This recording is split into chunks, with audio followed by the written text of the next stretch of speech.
16장. 아브라함의 아내 사레는 아이를 낳지 못하였다. 그에게는 하갈이라고 하는 이집트 사람 여종이 있었다. 사레가 아브라함에게 말하였다.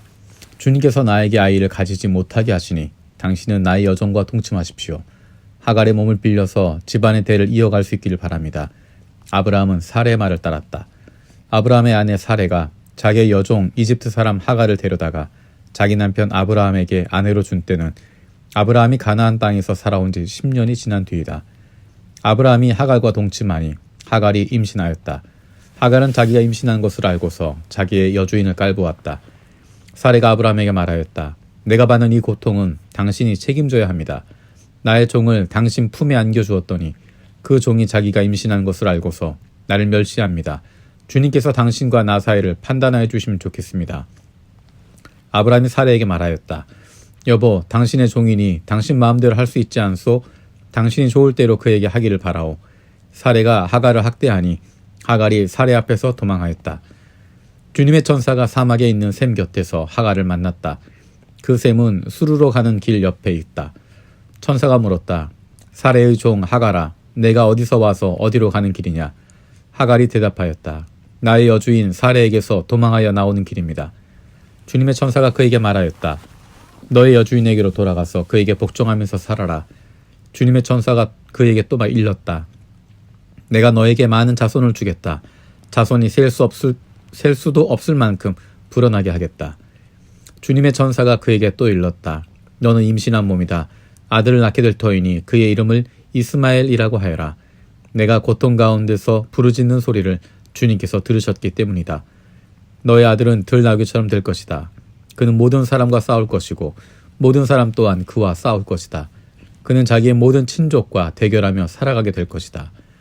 하갈은 내가 여기에서 나를 보시는 하나님을 뵙고도 이렇게 살아서 겪은 일을 말할 수 있다니 하면서 자기에게 말씀하신 주님을 보시는 하나님이라고 이름 지어서 불렀다. 그래서 그 샘 이름도 브엘라 헤로이라고 지어서 부르게 되었다. 그 샘은 지금도 가데스와 베렛 사이에 그대로 있다. 하갈과 아브라함 사이에 아들이 태어나니 아브라함은 하갈이 낳은 그 아들의 이름을 이스마엘이라고 지었다. 하갈과 아브라함 사이에 이스마엘이 태어날 때 아브라함의 나이는 86이었다. 17장. 아브라함이 나이 99이 되었을 때 주님께서 그에게 나타나셔서 말씀하셨다. 나는 전능한 하나님이다. 나에게 순종하며 흠없이 살아라. 나와 너 사이에 내가 몸소 언약을 세워서 너를 크게 번성하게 하겠다. 아브라함이 얼굴을 땅에 대고 엎드려 있는데 하나님이 그에게 말씀하셨다. 나는 너와 언약을 세우고 약속한다. 너는 여러 민족의 조상이 될 것이다. 내가 너를 여러 민족의 아버지로 만들었으니 이제부터는 너의 이름이 아브람이 아니라 아브라함이다. 내가 너를 크게 번성하게 하겠다. 너에게서 여러 민족이 나오고 너에게서 왕들도 나올 것이다. 내가 너와 세우는 언약은 나와 너 사이에 맺는 것일 뿐 아니라 너희 뒤에 오는 너의 자손과도 대대로 세우는 영원한 언약이다. 이 언약을 따라서 나는 너의 하나님이 될 뿐만 아니라 뒤에 오는 너의 자손의 하나님도 될 것이다. 내가 지금 나그네로 사는 이 가나안 땅을 너와 내 뒤에 오는 자손에게 영원한 소유로 모두 주고 나는 그들의 하나님이 될 것이다.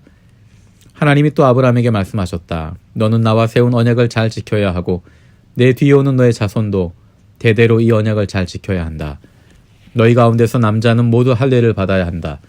이것은 너와 내 뒤에 오는 너의 자손과 세우는 나의 언약, 곧 너희가 모두 지켜야 할 언약이다. 너희는 포피를 베어서 할례를 받게 하여라. 이것이 나와 너희 사이에 세우는 언약의 표이다. 대대로 너희 가운데서 남자는 모두 난지 8해 만에 할례를 받아야 한다. 너희 집에서 태어난 종들과 너희가 외국인에게서 돈을 주고서 사온 종도 비록 너희의 자손은 아니라 해도 마찬가지로 할례를 받아야 한다. 집에서 태어난 종과 외국인에게 돈을 주고 사온 종도 할례를 받아야 한다. 그렇게 하여야만 나의 언약이 너희 몸에 영원한 언약으로 새겨질 것이다. 할례를 받지 않은 남자 곧 포피를 베지 아니하는 남자는 나의 언약을 깨뜨린 자이니 그는 나의 백성에게서 끊어진다. 하나님이 아브라함에게 또 말씀하셨다. 너의 아내 사레를 이제 사레라고 하지 말고 사라라고 하여라. 내가 그에게 복을 주어 너에게 아들을 낳아주게 하겠다. 내가 너의 아내에게 복을 주어서 여러 민족의 어머니가 되게 하고 백성들을 다스리는 왕들이 그에게서 나오게 하겠다. 아브라함은 얼굴을 땅에 대고 엎드려 웃으면서 혼잣말을 하였다. 나의 100살 된 남자가 아들을 낳는다고? 또 90살이나 되는 사라가 아이를 낳을 수 있을까? 아브라함은 하나님께 아뢰었다. 이스마엘이나 하나님께서 주시는 복을 받으면서 살기를 바랍니다. 하나님이 말씀하셨다. 아니다. 너의 아내 사라가 너에게 아들을 낳아줄 것이다. 아이를 낳거든 이름을 이삭이라고 하여라. 내가 그와 언약을 세울 것이니 그 언약은 그의 뒤에 오는 자손에게도 영원한 언약이 될 것이다. 내가 너의 말을 들었으니 내가 반드시 이스마엘에게 복을 주어서 그가 자식을 많이 낳게 하고 그 자손이 크게 불어나게 할 것이다. 그에게서 12명의 영도자가 나오게 하고 그가 큰 나라를 이루게 하겠다. 그러나 나는 내년 이맘때 사라가 너에게 낳아줄 아들 이삭과 언약을 세우겠다. 하나님은 아브라함에게 말씀을 다하시고 그를 떠나서 올라가셨다. 바로 그날에 아브라함은 자기 아들 이스마엘과 집에서 태어난 모든 종과 돈을 주어 사온 모든 종, 곧 자기 집안의 모든 남자와 함께 하나님이 말씀하신 대로 포피를 베어서 할례를 받았다. 아브라함이 포피를 베어서 할례를 받은 것은 그의 나이 99살 때이고 그의 아들 이스마엘이 포피를 베어서 할례를 받은 것은 이스마엘의 나이 13살 때이다. 아브라함과 그의 아들 이스마엘은 같은 날에 할례를 받았다. 집에서 태어난 종과 외국인에게서 돈을 주고 사온 종과 아브라함 집안의 모든 남자가 아브라함과 함께 할례를 받았다. 18장 주님께서 마므레의 상수리 나무 곁에서 아브라함에게 나타나셨다. 한창 더운 대낮에 아브라함은 자기 장막 어귀에 앉아 있었다. 아브라함이 고개를 들고 보니 웬 사람 셋이 자기의 맞은 쪽에 서 있었다. 그는 그들을 보자 장막 어귀에서 달려나가서 그들을 맞이하며 땅에 엎드려서 절을 하였다. 아브라함이 말하였다. 손님들께서 저를 좋게 보시면 이 종의 곁을 그냥 지나지 마시길 바랍니다. 물을 좀 가져오라고 하셔서 발을 씻으시고 이 나무 아래에서 쉬시길 바랍니다. 손님들께서 잡수실 것을 제가 조금 가져오겠습니다. 이렇게 이 종에게 오셨으니 좀 잡수시고 기분이 상쾌해진 다음에 길을 떠나시기 바랍니다. 그들이 대답하였다. 좋습니다. 전 그렇게 하라고 하시면 사양하지 않겠습니다. 아브라함이 장막 안으로 뛰어들어가서 사라에게 말하였다. 빨리 고운 밀가루 3스아를 가지고 와서 반죽을 하여 빵을 좀 구우시오. 아브라함이 집짐승 떼가 있는 데로 달려가서 기름진 좋은 송아지 한 마리를 끌어다가 하인에게 주니 하인이 재빨리 그것을 잡아서 요리하였다. 아브라함이 엉긴 젖과 우유와 하인이 만든 송아지 요리를 나그네들 앞에 차려놓았다. 그들의 나무 아래에서 먹는 동안에 아브라함은 서서 시중을 들었다. 그들이 아브라함에게 물었다. 대그 부인 사라는 어디에 있습니까? 아브라함이 대답하였다. 장막 안에 있습니다. 그때 주님께서 말씀하셨다. 다음에 이맘때 내가 반드시 너를 다시 찾아오겠다. 그때 너의 아내 사라에게 아들이 있을 것이다. 사라는 아브라함이 등지고 서 있는 장막 어귀에서 이 말을 들었다. 아브라함과 사라는 이미 나이가 많은 노인들이고 사라는 월경마저 그쳐서 아이를 낳을 나이가 지난 사람이다. 그러므로 사라는 나는 기력이 다 쇠신하였고 나의 남편도 늙었는데 어찌 나에게 그런 즐거운 일이 있으랴 하고 속으로 웃으면서 중얼거렸다. 그때 주님께서 아브라함에게 말씀하셨다. 어찌하여 사라가 웃으며 이 늙은 나이에 내가 어찌 아들을 낳으랴 하느냐. 나 주가 할 수 없는 일이 있느냐. 다음에 이맘때 내가 다시 너를 찾아오겠다. 그때 사라에게 아들이 있을 것이다. 사라는 두려워서 거짓말을 하였다. 저는 웃지 않았습니다.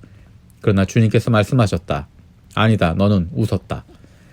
그 사람들이 떠나려고 일어나서 소돔이 내려다 보이는 데로 갔다. 아브라함은 그들을 바래다 주려고 함께 얼마쯤 걸었다. 그때 주님께서 말씀하셨다. 내가 앞으로 하려고 하는 일을 어찌 아브라함에게 숨기랴.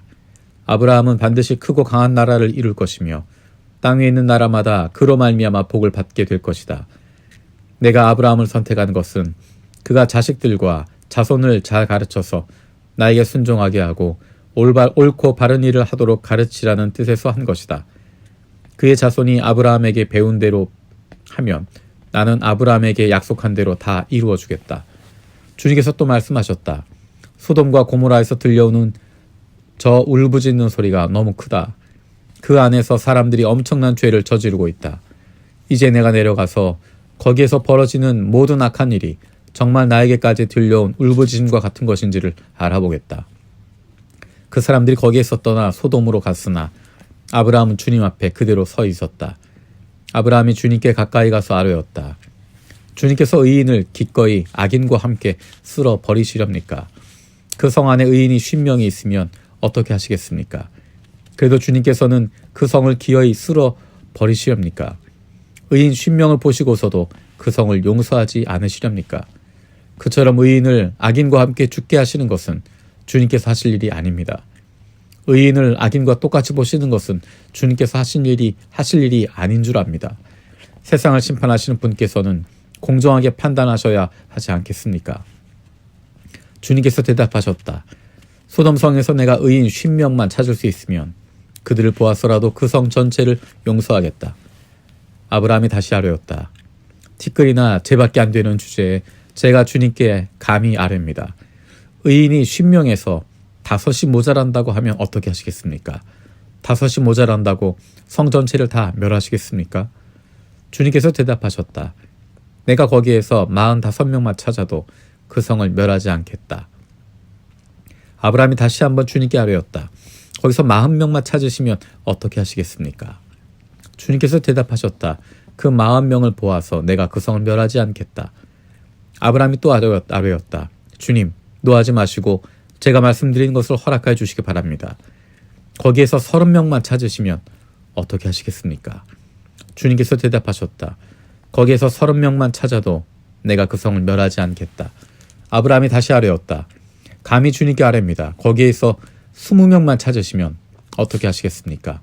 주님께서 대답하셨다. 20명을 보아서라도 내가 그 성을 멸하지 않겠다. 아브라함이 또 아뢰었다. 주님, 노하지 마시고 제가 한 번만 더 말씀드리게 허락하여 주시기 바랍니다. 거기에서 10명만 찾으시면 어떻게 하시겠습니까? 주님께서 대답하셨다. 10명을 보아서라도 내가 그 성을 멸하지 않겠다. 주님께서는 아브라함과 말씀을 마치신 뒤에 곧 가시고 아브라함도 자기가 사는 곳으로 돌아갔다.